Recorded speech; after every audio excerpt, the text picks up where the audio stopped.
رسول اللہ صلی اللہ علیہ وآلہ وسلم نے فرمایا، سجدے میں آنکھیں بند کرنے والے کو کیا کچھ ہو سکتا ہے۔ بسم اللہ الرحمن الرحیم۔ ناظرین، دین اسلام کا دوسرا ستون نماز ہے۔ قرآن پاک میں جگہ جگہ ایمان کے بعد سب سے زیادہ ذکر نماز قائم کرنے کا ہے۔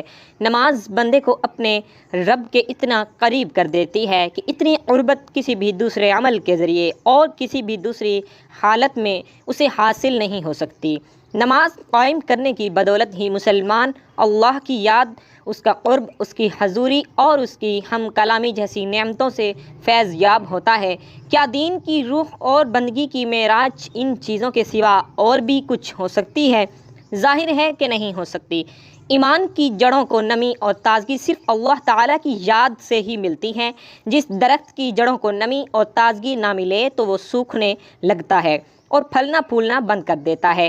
اس لیے جس شخص کا دل اللہ تعالیٰ کی یاد سے غافل ہو، اس کا ایمان مرجھا جاتا ہے۔ نیک اور صالح شخص صرف وہی ہو سکتا ہے جس کے اندر ایمان کی تازگی موجود ہو، اور ایمان اس کا تازہ ہو سکتا ہے جس کے دل میں اللہ تعالیٰ کی یاد گھر کیے ہوئے ہو۔ تو ناظرین، نماز کی بہت بڑی اہمیت ہے۔ مسلمان اور کافر میں فرق کرنے والی نماز ہی ہے، یعنی جو نماز پڑھتا ہے وہ مسلمان ہے اور جو نماز نہیں پڑھتا وہ کافر ہے۔ ناظرین، آج کی ویڈیو میں ہم آپ کی توجہ ایک اہم مسئلے کی جانب کروائیں گے کہ کیا نماز میں آنکھیں بند کرنا درست ہے یا نہیں، اور کن حالات میں آنکھیں بند کرنے کی اجازت دی گئی ہے۔ علماء نے اس حوالے سے کیا فرمایا ہے، آج کی ویڈیو میں آپ کو بتائیں گے۔ ویڈیو کو آخر تک ضرور دیکھیے گا۔ ناظرین، ہم آپ کو نماز میں آنکھیں بند کرنے کے حوالے سے فقہا کی کیا رائے ہے وہ بھی بتائیں گے، لیکن اس سے پہلے ضروری ہے کہ رسول پاک صلی اللہ علیہ وآلہ وسلم کی نماز کیسی تھی، اس حوالے سے بات کی جائے، کیونکہ حدیث پاک کا مفہوم ہے کہ تم نماز ویسے ہی ادا کرو جیسے تم نے مجھے ادا کرتے ہوئے دیکھا ہے۔ تو ناظرین، اس لیے ضروری ہے کہ رسول پاک صلی اللہ علیہ وآلہ وسلم کی نماز کی حالت کے بارے میں جاننا چاہے کہ اللہ کے نبی نماز کس طرح سے ادا کرتے تھے۔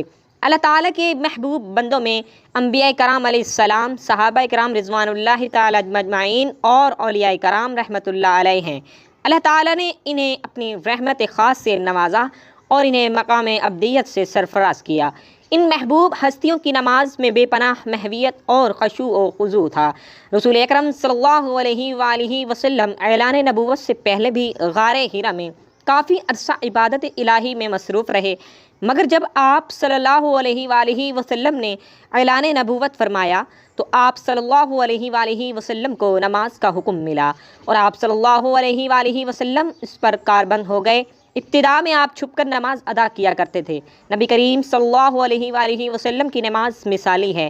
آپ کی نماز میں حد درجے کی مثال تھی، گویا کہ آپ کی نماز کامل تھی۔ آپ صلی اللہ علیہ وآلہ وسلم نفلی نمازوں میں بھی خشیت الہی سے ایک بار ہو جاتے اور اللہ تعالیٰ کی طرف اتنی لگن اور محبت سے متوجہ ہوتے کہ دنیا کے ہر خیال اور بارگاہ رب العزت کے بالکل قریب ہو جاتے۔ اللہ تعالیٰ کے حضور پاک صلی اللہ علیہ وسلم جیسی عامل اور مقبول نماز نہ کوئی پڑھ سکا اور نہ کوئی پڑھ سکے گا۔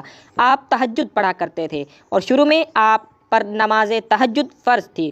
اس کے کچھ عرصے کے بعد صبح و شام آپ صلی اللہ علیہ وآلہ وسلم نے 2 رکعتیں پڑھنا شروع کر دیں۔ اس کا ذکر قرآن پاک میں یوں ہوا ہے، صبح و شام اپنے پروردگار کا نام یاد کیا کرو، اور رات کے وقت دیر تک اس کو سجدہ کیا کرو، اس کی تسبیح کیا کرو۔ مفسرین کا کہنا ہے کہ رات کو اٹھ کر دیر تک نماز پڑھنے کا حکم 1 سال تک باقی رہا۔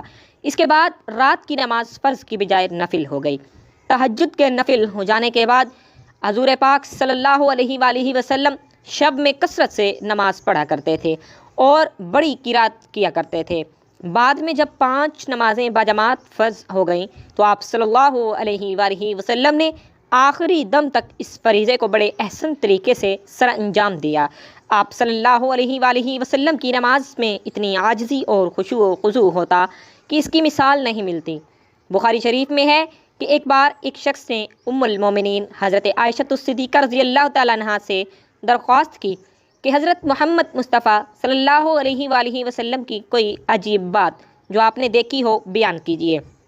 حضرت عائشہ صدیقہ رضی اللہ تعالیٰ عنہا نے فرمایا، حضور اکرم صلی اللہ علیہ وآلہ وسلم کی کون سی بات عجیب نہ تھی، سبھی باتیں عجیب تھیں۔